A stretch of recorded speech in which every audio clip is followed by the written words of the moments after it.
ٹھیک ہے، سب لوگ جڑ گئے ہیں لائن پہ؟ ٹھیک، بسم اللہ الرحمن الرحیم۔ فرائض سادسہ۔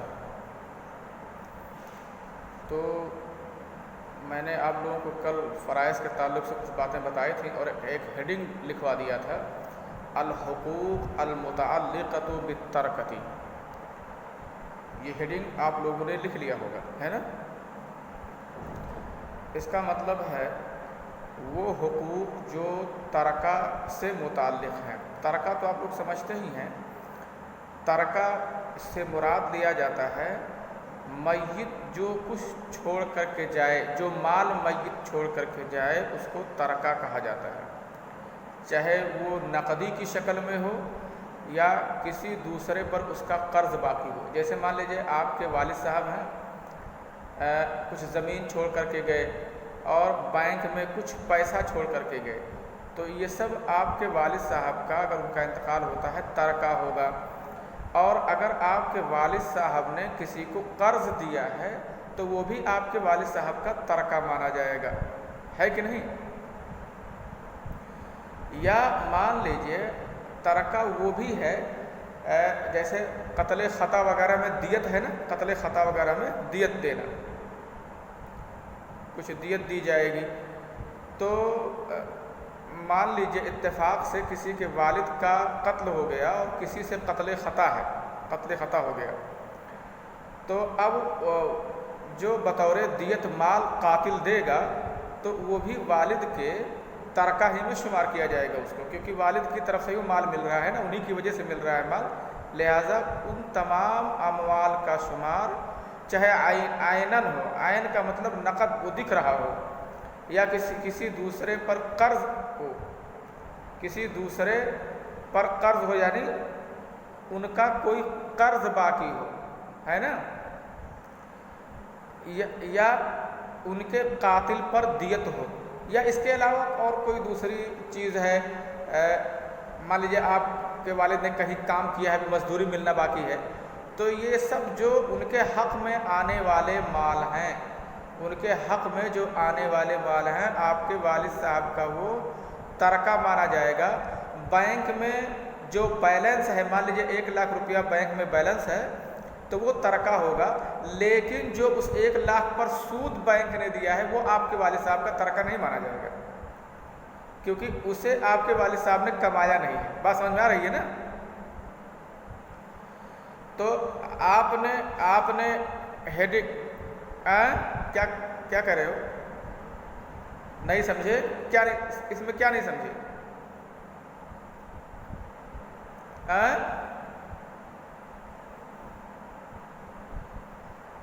ترکہ جو آپ کے والد صاحب کا مال نہیں ہے اسے آپ کے والد صاحب کا ترکہ نہیں کہا جائے گا۔ میں نے مثال دیا، جیسے مان لیجئے آپ کے والد صاحب نے آفاق ذرا بولو، سب لوگ میوٹ کر لیں، آواز بہت زیادہ آ رہی ہے۔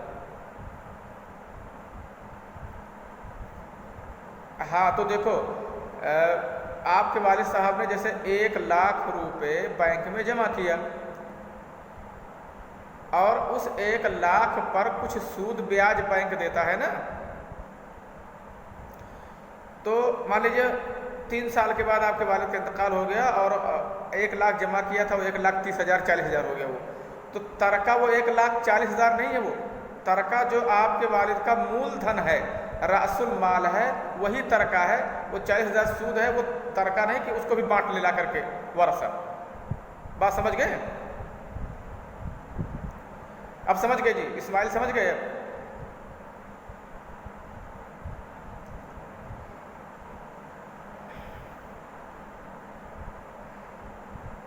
الحقوق المتعلقۃ بالترکہ، وہ حقوق جو ترکہ سے متعلق۔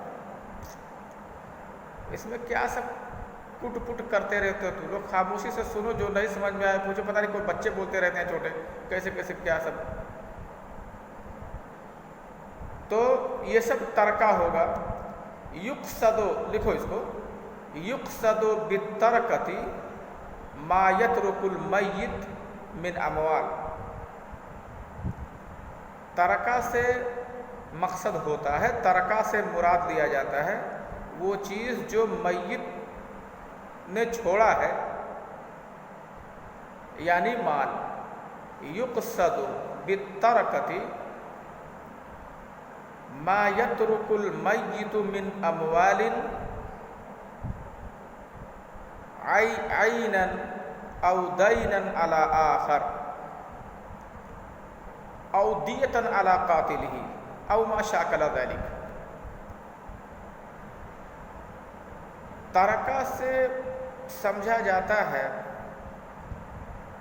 وہ مال، وہ چیز سمجھی جاتی ہے جس کو میت نے چھوڑا ہے، یعنی مال، عین ہو، وہ نقد ہو، او دین علی آخر یا دوسرے پر قرض ہو، یا میت کے قاتل پر دیت ہو، جس کو جو میت کو ملنا ہے، میت کے ورثہ کو ملنا ہے، یا اس کے علاوہ اور کوئی دوسری چیز ہے، جیسے مان لیجیے میں نے بتایا کہ کہیں مزدوری کیا ہے، کہیں کوئی کام کیا ہے تو وہ پیسہ ملنا باقی ہے نا۔ وَيَتَعَلَّقُ بِهَذِهِ التَّرَكَةِ حُقُوقٌ خَمْسَةٌ، آگے آپ سمجھیے، وَيَتَعَلَّقُ بِهَذِهِ التَّرَكَةِ حُقُوقٌ، تو ترکہ سمجھ کسے بولتے ہیں؟ میت کا ترکہ کیا ہوگا؟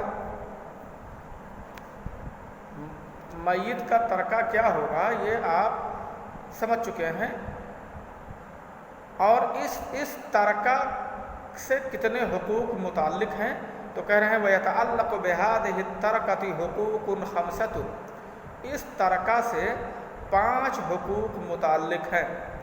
وَتُصْرَفُ فِي وُجُوهِهَا عَلَى التَّرْتِيبِ الْآتِي،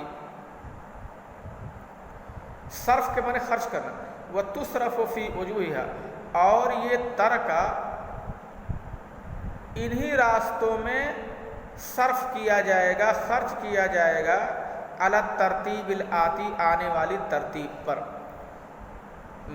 جو میت کا ترکہ ہے تو ترکہ کے متعلق 5 حقوق ہیں اور ان کو انہی ترتیب پر خرچ کیا جائے گا۔ الاول، ایسا لکھو الاول، ترتیب کیا ہے؟ پہلے کس پر خرچ کیا جائے گا؟ اگر ایک بات جان لو، یہ جو ترتیب میں بتا رہا ہوں نا، اس کا مطلب یہ ہے کہ اگر مال اتنا ہے کہ پہلے ہی میں خرچ ہو گیا تو دوسرے اور تیسرے چوتھے پانچویں کی نوبت ہی نہیں آئے گی۔ میں نے کل ایک ترتیب ایسے بول دیا تھا، آپ لوگوں نے شاید لکھ لیا تھا، ورثہ میں مال کب تقسیم ہوگا؟ یہ کیویں نمبر پر ہے؟ ورثہ کا حصہ، نصیب و ورثۃ المیت، ورثہ کا حصہ کیویں نمبر پہ آ رہا ہے؟ 5ویں نمبر پہ آ رہا ہے۔ اس کا مطلب اگر اس کا مال اتنا ہے کہ تجہیز و تکفین سے اگر کچھ بچ جا رہا ہے، اگر مان لیجیے پہلے نہیں بچ رہا ہے تو وہیں تک اس کو خرچ کر دیا جائے گا، ٹھیک ہے؟ اور اگر وہاں سے مال بچ رہا ہے تو ترکہ کے متعلق جو حقوق ہیں اس کو دیا جائے گا۔ پھر یہاں سے بچ رہا ہے تو جو مطلق قرضہ ہیں، وہ میت قرضہ ہے نا، میت کے ذمہ جو مطلق قرضہ اس کو دیا جائے گا۔ یہاں سے بچا تو جتنا مال بچا ہے اس میں سے میت کی وصیت نافذ کی جائے گی۔ اس کے بعد 5ویں نمبر پر تب یہ ہے کہ ورثۃ المیت، یعنی نصیب ورثۃ المیت، میت کے ورثہ کا حصہ ہوگا۔ تو پہلے نمبر پر ہے الاول معون التجہیز، ایسے نوٹ کر لو فٹافٹ، معون التجہیز، اس کو تو کل ہی آپ لوگوں کو بتا دیا تھا۔ دوسرے الثانی دوسرے نمبر پہ ہے الدیون المتعلقہ بالترکۃ عینہا، الدیون المتعلقہ بالترکۃ عینہا، یعنی وہ قرض جو بعینہ ترکہ سے متعلق ہے۔ اس کو میں نے سمجھا دیا تھا، مال سے کوئی متعلق قرض ہوتا ہے، جیسے مان لیجئے کہ کوئی مال گروی رکھا ہوا ہے، کوئی آپ کے والد صاحب کا 1 بیگھہ کھیت تھا، انہوں نے قرض لے کر کے اس 1 بیگھہ کھیت کو گروی رکھ دیا ہے، تو وہی ہے ترکہ سے متعلق وہ قرض ہے۔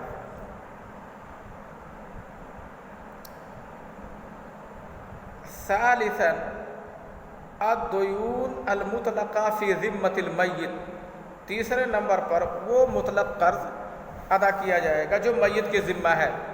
الدیون المطلقہ فی ذمۃ المیت، اس کو لکھ لو بریکٹ میں، للہ او لآدمی، وہ قرض اللہ کا ہے ہو یا آدمی کا ہو۔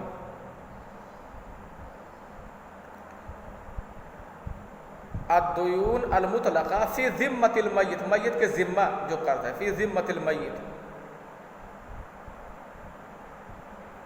فی ذمۃ المیت، للہ او لآدمی۔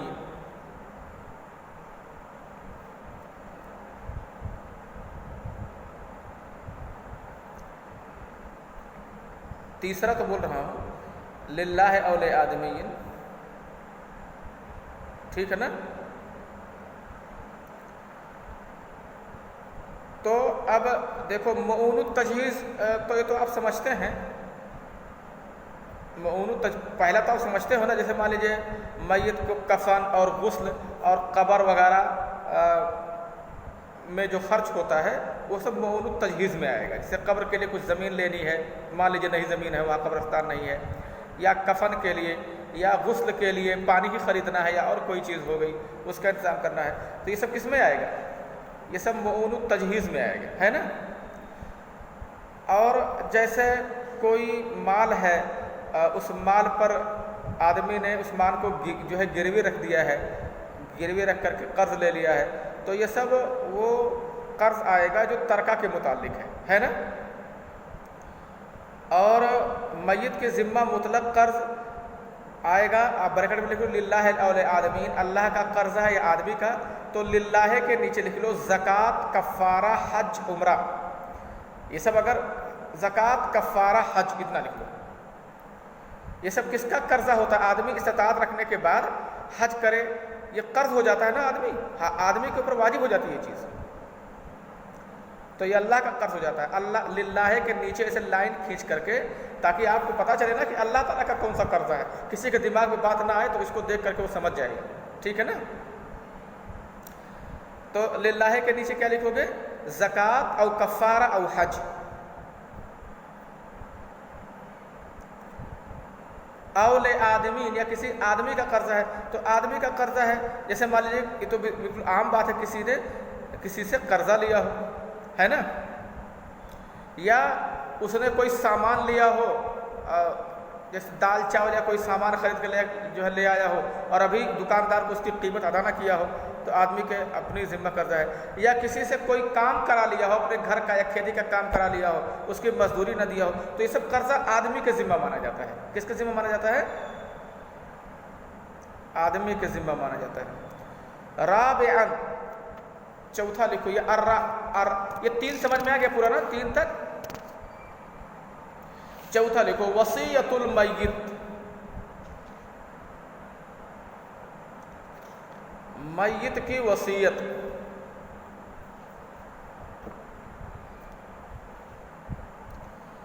میت کی وصیت نافذ کی جائے گی، اور میت کی وصیت کتنی نافذ کی جائے گی؟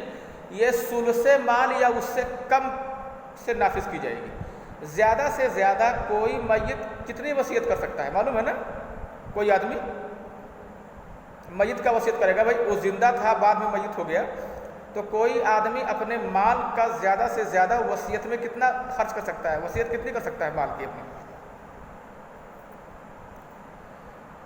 ثلث مال کی وصیت کر سکتا ہے۔ تو اب ایک چیز یہ ہے، کیا پورے ثلث مال سے وصیت نافذ کی جائے گی، یا جو ان تینوں میں خرچ ہو گیا ہے اس کے بعد جو باقی مال بچا ہے اس میں سے وصیت نافذ کی جائے گی؟ تو آپ یہ جان لیجئے، تینوں وجہوں میں جو مال خرچ ہو گیا ہے، اب بھائی کچھ نہ کچھ تو خرچ ہوا ہوگا کہ نہیں خرچ ہوا ہوگا؟ جیسے مان لیجیے ایک آدمی کے پاس، ایک آدمی کا ترکہ 1 لاکھ تھا، اب اس میں 1-2 ہزار لگ گیا معون التجہیز میں، کچھ قرضہ تھا ترکے کے متعلق، اس میں 1-2 ہزار لگ گیا، مان لیجیے 2-2 ہزار لگ گیا، اور کچھ قرضہ آدمی کے ذمہ تھا، مان لیجیے اس میں 10 ہزار خرچہ ہو گیا پورا، تو کتنا بچا تھا ترکہ اس کا؟ 90 ہزار۔ تو اب کیا وصیت جو نافذ کی جائے گی ثلث مال کی، وہ 1 لاکھ کا 1/3 ہوگا کہ 90 ہزار کا 1/3 ہوگا؟ 90 ہزار کا 1/3 ہوگا، کیونکہ جو مال باقی بچا ہے ان تینوں میں خرچ کرنے سے، اب وہ دیکھا جائے گا اب کل کتنا مال بچا ہے، تب اس میں سے وصیت نافذ کی جائے گی۔